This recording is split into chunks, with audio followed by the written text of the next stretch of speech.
physical, but they have the strength here. They have the ability to come in and wrestle tough and get some wins and get some takedowns, right? I think Buffalo's screaming not just for a win, but just a takedown right now. Yeah. And we'll see it here. Luca Augustine, tough to score on, but yeah, Jay Nivison was the guy that kind of started it all, got the overtime win, and really propelled that bottom half of the lineup.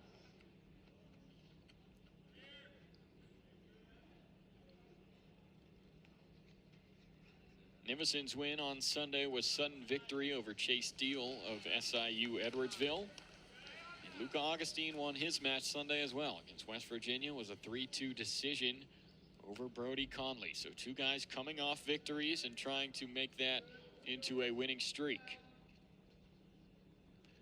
Yeah, Augustine 8-6 here in his redshirt freshman campaign, and the losses he's had, they've been close. You know, it's not like he's getting blown out in any matches. He's tough to score on. But you just want to see Augustine get to his offense, be able to control the match, get a little breathing room, and just continue to try to rack up some wins after losing some of those tight ones early on. One thing Keith Gavin said about Luca Augustine, I liked, Greg. He said they don't wonder if he's going to be good. It's a matter of when, not if, for Luca Augustine, the redshirt freshman from Waynesburg, PA. He said he's one of the hardest workers they have, crushes it in school, and they love coaching him. So Luca Augustine, perhaps the next great Panther to wear the blue and gold singlet. Yeah, I mean, one thing that I'll say following Luca Augustine all the way through high school at Waynesburg is that every single season, he got better. He ended up being a state champion his senior season. But he went from a guy who, to be honest, I mean, I'd have to look back, but I don't know if he even made the state tournament his freshman year, but making the state tournament, getting on the medal stand, and then being a state champion. But you saw improvement each and every season from Luca Augustine to the point where now, comes in, good recruit, gets his redshirt year. Now he's coming in, wrestling well here as a redshirt freshman. Had success in the off season as far as on the freestyle stage. So you just want to see him continue that progress, which I think, just like Keith Gavin mentioned, that's what their expectation is that's going to happen for him. He said Augustine wrestled well against West Virginia, and he's really, really close to breaking through. Seems to be just a matter of time before we see that next surgence from Luca Augustine into becoming a ranked wrestler and one of the best in the Panther lineup.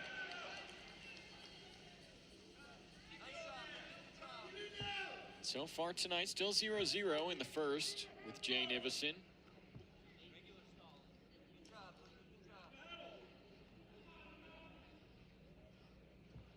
What do you like about what Nivison did through one?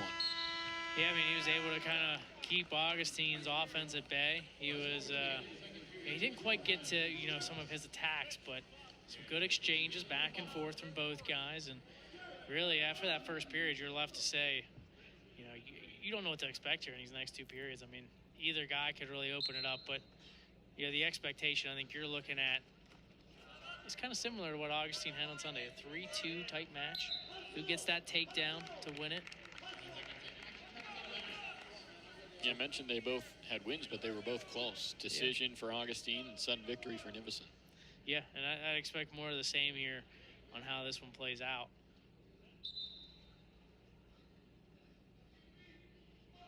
Nivison he's got to try to escape early here. I think that's a big thing, and he does it here. I think that's one area of Buffalo. Obviously, they haven't got that takedown, but they also haven't been able to get out from underneath quickly enough. So Pitt's been able to gain ride time. And not only gain ride time, they're gaining confidence. And then that carries over to when they're on bottom, when they're on their feet. Let's get the stalling call on Nivison. That's his second, so Augustine gets the point. Ties the match at 1. Yep, grinding time a non-factor, just sits at 14 seconds in favor of Augustine. So still just over 3 minutes to play in the match, but 1-1. And Augustine and Nivison giving us a good bout here at 174.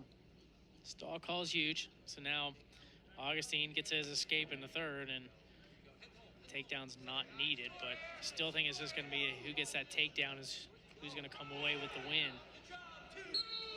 Augustine tried it there, but getting out of bounds was Nivison.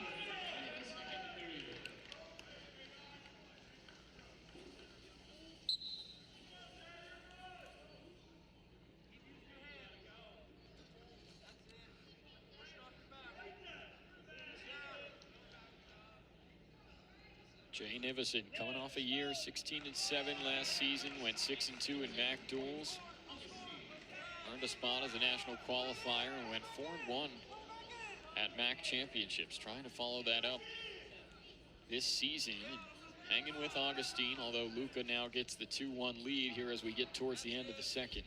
Yeah, he's getting the stall calls. Nivison's just been going straight back. You know, I mentioned, you know, you asked what you liked about Nivison in the first, and obviously he's able to keep Augustine at bay.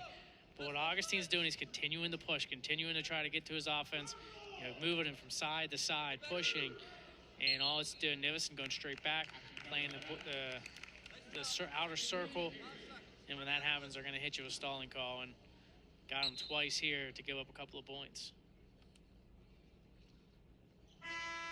So Augustine with the lead after 2, and he's going to be a guy that the Panthers look to establish as the consistent, reliable option at 74 as they get into ACC play this season, Greg. And there's the slate featuring 2 ranked teams on that schedule. NC State, of course, always a tough one there towards the end of the season. Yeah, I mean, NC State, Virginia Tech, even North Carolina is always a battle. You got some great matchups in the ACC. Obviously, teams continuing to develop, you know, continue their strength within the ACC, and Pitt's right there with them. Should be some fun matches.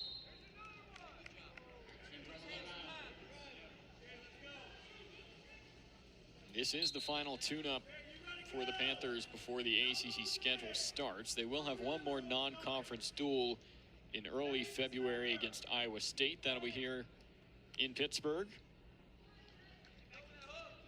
But after this, it's 2 consecutive road duels for Pitt, both in the state of Virginia. They go to Charlottesville a week from tonight, and then the following Friday to Blacksburg to take on the Hokies.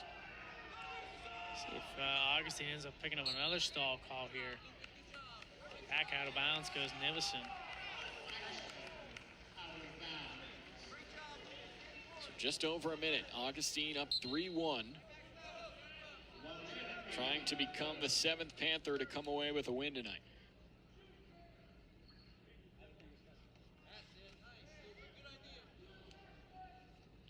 Nivison's going to have to try to take a shot here. He's trying to circle a little bit more.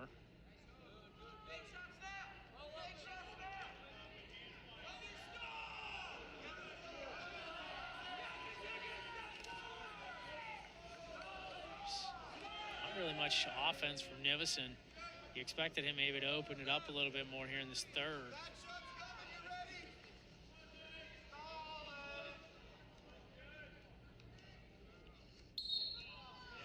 Another stalling call after going out of bounds. That is 2 penalty points for Augustine. He's gotten 4 of his 5 points from stall calls.